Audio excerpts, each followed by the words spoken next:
วัดพระบาทอุดมรุ่งเรืองงามตาเจ้านายบุญธรรมสาขาหลวงพวงเชียงใหม่ปกครองหัวเมืองฟ้าทุ่มเทแรงกายแรงใจทุกชาติพันธุ์รวมใจรักษา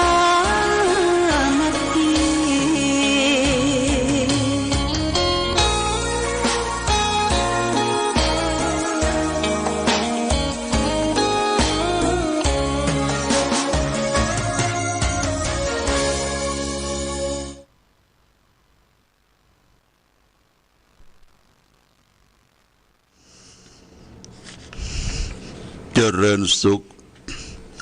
ศรัทธาสาธุชนญาติโยมท่านพุทธบริษัททั้งหลายวันนี้รายการธรรมะประทีปส่องต่างก็ได้มาพบปะกับพ่อแม่พี่น้องศรัทธาสาธุชนญาติโยมแห่งครั้งหนึ่งวันนี้เป็นวันอังคารที่17เดือนธันวาคม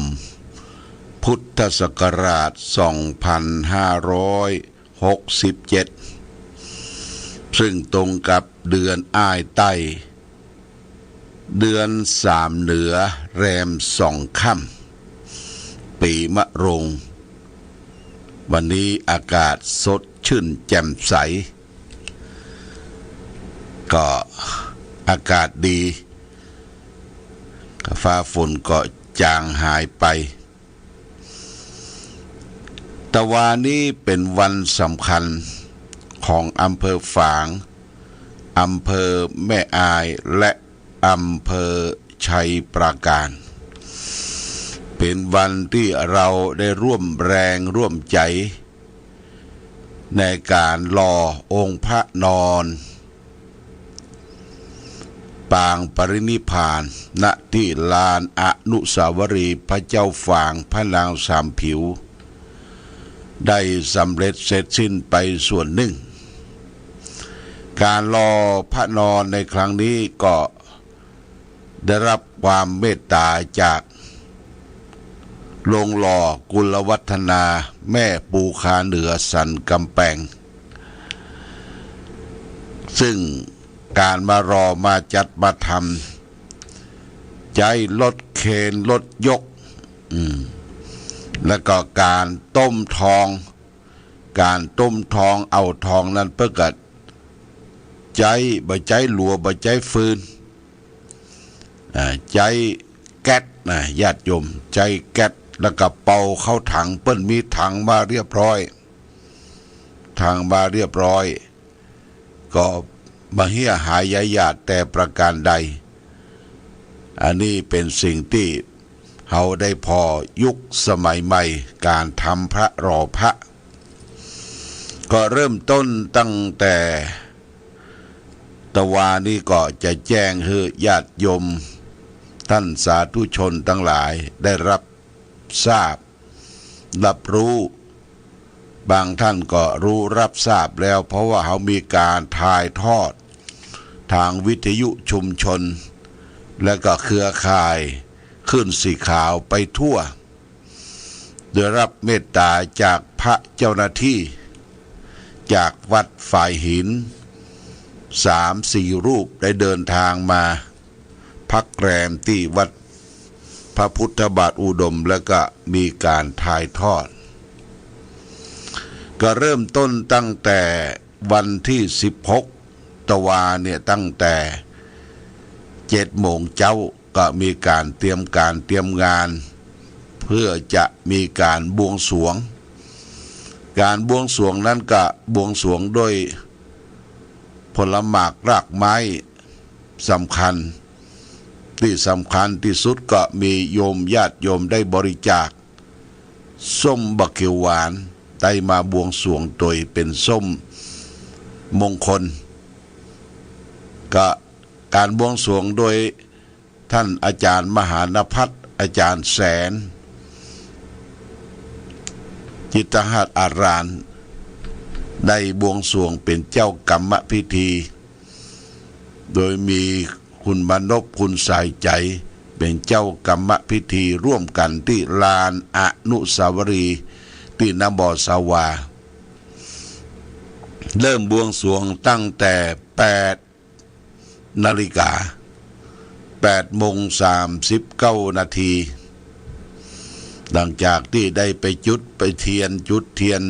บอกกล่าวเทพเทพารักษ์อาตมาภาพก็เดินทางไปที่วัดแม่อายหลวง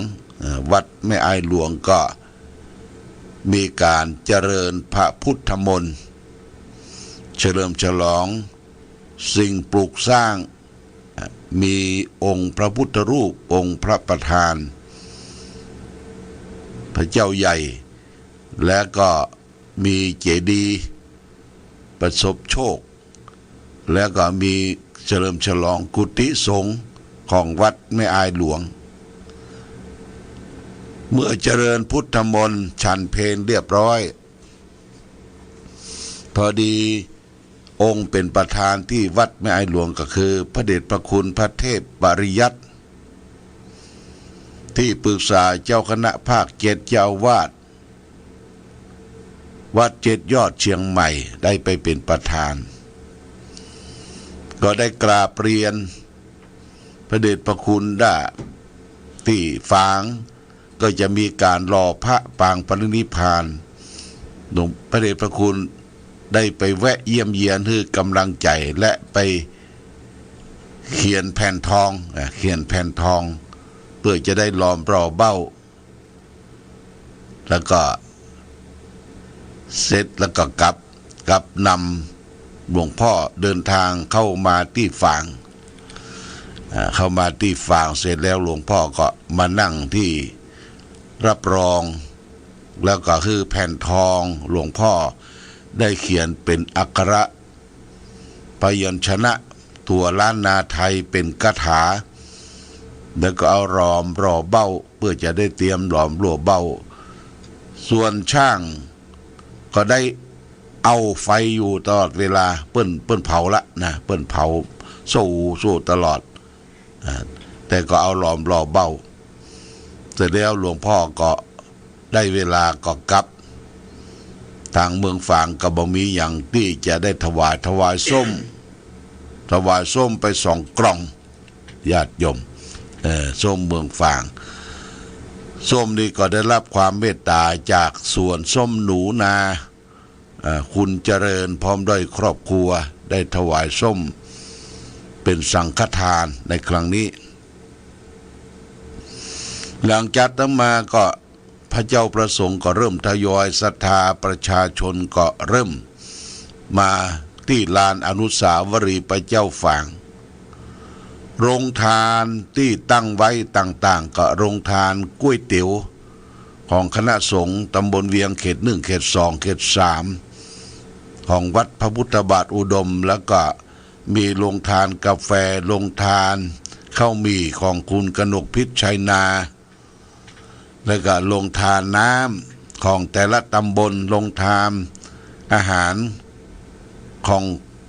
กินของใจเล็กๆน้อยๆตอนบ่ายก็ตั้งเรียงรายพอบ่ายโมงป๊บนี่หมดโรงทานก็หมดญาติโยมพระเจ้าประสงค์ก็เริ่มทยอยมาได้ราธนานิมนต์พระสงฆ์เจ้าคณะพระสังฆาธิการรับเจ้าคณะตำบลครูบาอาจารย์รองอำเภอก็มาพร้อมกันได้เวลาใกล้14 นาฬิกาก็จะเริ่มประกอบพิธีก็หลวงพ่อพระเทพมังคลาจารย์เจ้าคณะจังหวัดเชียงใหม่วัดท่าตอนพระอารามหลวงก็เดินทางมาจับเป็นพิธีมาถึงป๊บพักสักคำก็จะเริ่มจุดเทียนชัยพระสงฆ์สวดคาถาจุดเทียนชัยแล้วก็เริ่มประกอบพิธีเจริญพระพุทธมนต์มุตวานี้ก็ผู้ที่ได้นำเจริญพุทธมนต์ก็มีหลวงพ่อ พระราชกิตติสุนทรพระราชปัญญาเวทีจากตาตอนแล้วก็พระสงฆ์เถระทุกรูปเจริญพุทธมนต์บทธรรมจักรกับปวัตนสูตรเจริญพุทธมนต์เสร็จแล้วเรียบร้อยก็ได้มีการกล่าวรายงานพระเดชพระคุณพระเทพมังคลาจารย์เจ้าคณะจังหวัดเชียงใหม่ประธานการสร้างพุทธมณฑลจังหวัดเชียงใหม่รับทราบเกี่ยวกับความเป็นมาเป็นไปว่าทางคณะสงฆ์อำเภอฝางแม่อายชัยประการได้รับมอบหมายจากคณะสงฆ์จังหวัดรับเป็นเจ้าภาพเตรียมการที่จะดูแลตำบลกุสินาราที่พระพุทธเจ้าเสด็จดับขันธปรินิพพานว่าขั้นแรกก็ได้รอพระพุทธรูปองค์นี้ก่อนก็รายงานให้ท่านทั้งหลายรับทราบว่าทางอำเภอฝางแม่อายชัยประการก็ได้รับความร่วมไม้ร่วมมือจากคณะสงฆ์พระภิกษุสงฆ์สามเณรตลอดถึงท่านในอำเภอทั้ง3อำเภอกำนันผู้ใหญ่บ้านส่วนท้องถิ่นได้รับเป็นเจ้าภาพแผ่นทองดวงฤกษ์ได้แจกไก่แผ่นทองดวงฤกษ์ก็ได้บูชากันแผ่นละ20 บาท20 บาทอย่างทั่วถึงก็ได้ปัจจัยส่วนหนึ่งที่มาประกอบพิธีเททองหล่อพระนอนปางปรินิพพานตะวันนี้พอรายงานเสร็จแล้วก็มีการเททอ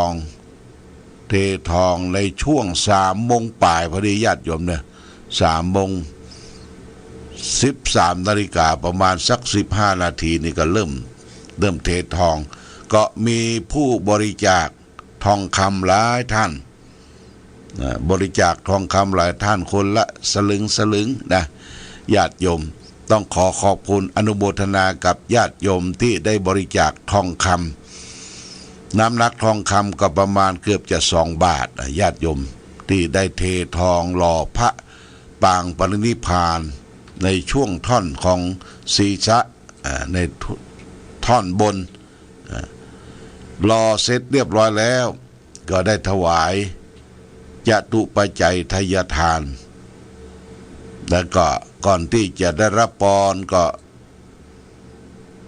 ท่านเจ้าคณะจังหวัดเชียงใหม่พระเทพมังคลาจารย์ก็กล่าวสัมโมทนิยกถาสั้นๆว่างานนี้โอ้ปลื้มเพราะว่า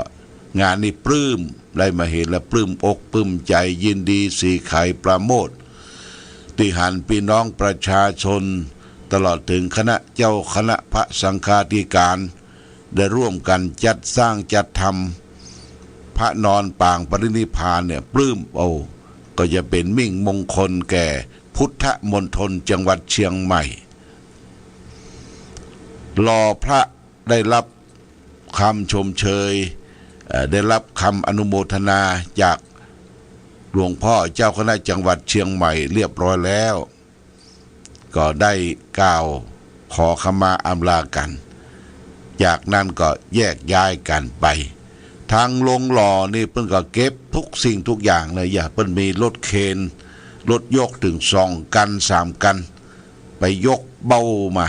ยกเบ้าที่หล่อพระเนี่ยกับแม่ปูขาเหนือลงหล่อกุลวัฒนาของช่างป้อมกับเรียบร้อยดีทุกอย่างหลังจากนั้นมาพระสงฆ์องค์เดนก็ช่วยกันลื้อสิ่งของต่างๆเก็บเก้าอี้เก็บอย่างต่างๆที่เขาเอามาจัดมาตั้งมาทำในประรำพิธีอันนี้ก็รอเสร็จก็ประมาณเกือบจะ4 โมงป่ายเพิ่นก็มาบอกว่าหลวงพ่อเลขลอตเตอรี่ของรัฐบาลเนี่ยมันออก21พอดีโล21นี่มันตรงกับที่เฮารอพระนี่นะ7 เม็ด 21 เซนนะ7 เม็ด 21 เซนเป็นเลข7ทั้งนั้น7 7 เมตร 21 เซน21ออกพอดี ญาติโยมก็ได้รับโชครับชัยกันไปโดยพุทธานุภาพขององค์พระหลวงพ่อสุขสงบเย็นนะหลวงพ่อจะตั้งชื่อพระองค์นี้ว่าหลวงพ่อสุขสงบเย็นสุขก็คือมีความสุขสงบก็นิ่งเย็นก็คือนิพพานนะสุขความสุขสงบเย็นก็ได้โชคได้ใจกันไปเพราะฉะนั้นสรุปตรงนี้ว่าตะวาเนี่ยญาติโยมนะวันที่16เดือนธันวาคมพุทธศักราช2567เราได้ประกอบพิธีเททองหล่อพระนอน7 เมตร 21 เซนได้รับความร่วมไม้ร่วมมือทั้งภายในภายนอกอย่างบ่ขาดตกบกพร่องแต่ขาดตกบกพร่องก็มีเป็นบางส่วนบางประการแต่งานผ่านไปด้วยความเรียบร้อย 80-90% การถ่ายทอดออกไปทั่วนั้นก็ได้รับความเมตตาจากคณะสงฆ์ครูบาอาจารย์จากวัดฝ่ายหินเชียงใหม่เพิ่งก็มาถ่ายทอด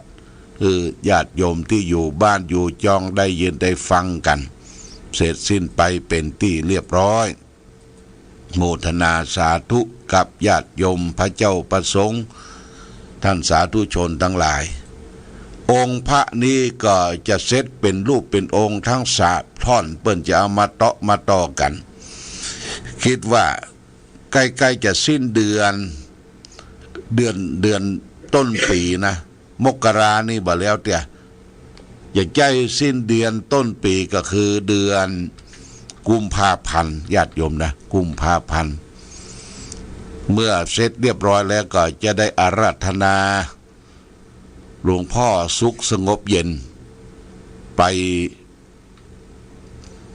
ประทับปรินิพพานที่เมืองกุสินาราที่พุทธมณฑลจังหวัดเชียงใหม่เสร็จเมื่อใดแล้วจะได้บอกคือญาติโยมท่านสาธุชนได้ไปส่งสมเด็จพ่อไปนอนที่พุทธมณฑลบ้านโทกเสืออำเภอดอยหล่อจังหวัดเชียงใหม่และไปถึงที่ห้านเฮาก็จะได้ห่อข้าวห่อปลายังไปกินกันตั้งเป็นโรงทานและเขาจะได้ไปวางศิลาฤกษ์องค์เจดีย์แห่งองค์หนึ่งที่อยู่หลังองค์พระปรางปรินิพพานเนี่ยญาติโยมนะเจดีย์นี้ก็จะเป็นดีบรรจุพระบรมสารีริกธาตุ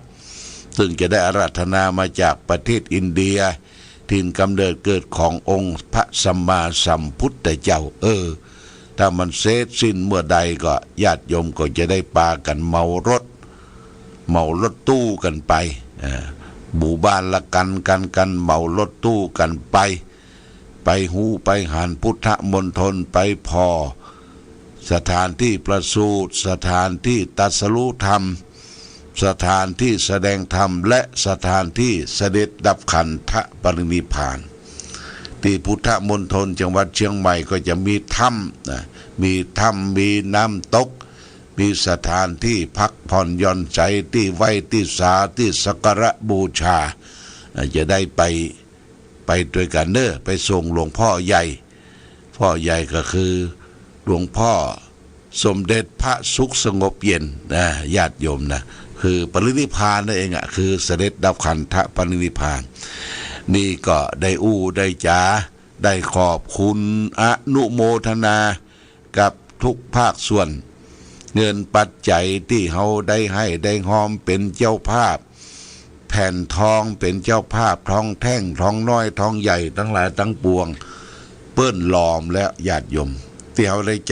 บริจาคทองคนละสลึง2 สลึงเนี่ยเปิ้นหลอมหมดแล้วเอาเทตะวากันพอกันเวลาเปิ้นเททองหล่อองค์พระแสงเงินแสงทองที่เป็นสายลงในเบ้าเนี่ยมันปลื้มปีติอนุโมทนายินดีญาติโยมที่เราได้ร่วมด้วยช่วยกันเพราะฉะนั้นจึงขออนุโมทนามายังศรัทธาสาธุชนญาติโยมทุกท่าน ทั้งคณะประสงค์อำเภอฝางอำเภอแม่อายอำเภอชัยประการโมทนาสาธุกับส่วนราชการมีท่านนายอำเภอทั้ง3 อำเภอท่านตัวแทนของท่านนายอำเภอได้ไปร่วมด้วยช่วยการรอองค์พระเสร็จไปส่วนหนึ่งก็คือส่วนต้นบนเป็นพระที่ใหญ่7 เมตร 21 เซนนะโมทนาสาธุกับพี่น้องศรัทธาประชาชนพี่น้องศรัทธาญาติโยมได้ไปร่วมเลี้ยงน้ำเลี้ยงลงทานอย่างทุกสิ่งทุกอย่างเนี่ยเป็นการสร้างบารมีร่วมกันนะญาติโยมบารมีร่วมกันอาตมาเข้าใจแล้วว่าพระปางปรินิพพานองค์นี้จะศักดิ์สิทธิ์และก็เป็นมิ่งมงคลทำให้เกิดความสุขแก่ผู้คนได้ไปไหว้ไปสาแม่ตะวาเพื่อก็ยังฮือโจกฮือใจ72121เนี่ยเป๊ะญาติโยมนะอันนี้ก็ฝากไว้เอาละวันนี้ได้มาพบญาติโยมท่านสาธุชนทั้งหลายก็ฝากหลักธรรมว่าสุขาสังคัสสะสามัคคีสมัคกนังตะโปสุโขความสามัคคีของหมู่ของคณะเนี่ยนำความสุขมาให้ความสุขนี่เฮามองบ่หันตัวอยู่กับไผ่และจิตใจสบายหายใจสบายนั่นคือความสุขในบ้านปลายชีวิตสุขอย่างยิ่งที่พระพุทธเจ้าได้รับแล้วก็คือสุขเสด็จดับขันธปรินิพพานสุขของพระนิพพานสุขสงบเย็นทั้งชาตินี้และชาติหน้าวันนี้รายการธรรมะประทีปส่องต่างได้มาพบศรัทธาญาติโยมท่านสาธุชนทั้งหลายก็พอสมควรแก่กาลเวลาขอความผาสุขความมีธรรมจงมีแก่ศรัทธาสาธุชนญาติโยมทุกท่านรายการธรรมะประทีปส่องต่างต้องขอลาก่อนขอผู้ฟังจงตั้งมั่นจิตหันษาด้วยธรรมะขององค์พระพุทธาได้นำพาให้เกิดความสุขสงบเย็นขอเจริญพร